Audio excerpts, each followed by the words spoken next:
Hey, what up, Spence here with your Weekly Truth. If you remember, we're working on the 10 Commandments, and those 10 Commandments break down perfectly into the 2 commandments that Jesus said were the greatest. Love God and love others. Well, this week we're going to start seeing that shift from the vertical to the horizontal as we look at Commandments 4 and 5. And again, they're found in Exodus chapter 20.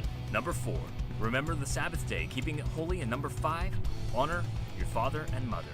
Now, when we're talking about the Sabbath, many Christians don't seem to put a whole lot of emphasis on this, and in fact, they often feel that it's more of a Jewish thing rather than a Christian thing. And I'm going to tell you that this could not be further from the truth. We are still called to celebrate the Sabbath.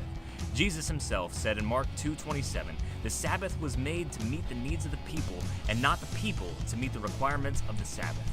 So the Son of Man is Lord even over the Sabbath. So we need to start looking at the Sabbath as a gift to mankind. If you've ever worked with sheep, then you'd know sheep are stupid. And there's a reason why the Bible likens us to sheep. We are his sheep.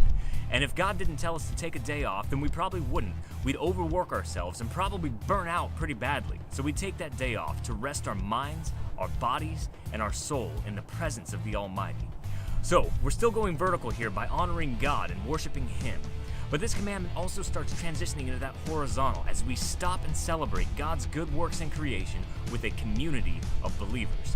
Now, the next commandment is honoring your parents. Now, this is another one that many people don't do, nor do they truly understand the significance of it. This is the first command that's more about our relationship with other people than our relationship with God. However, honoring those relationships is in fact honoring God.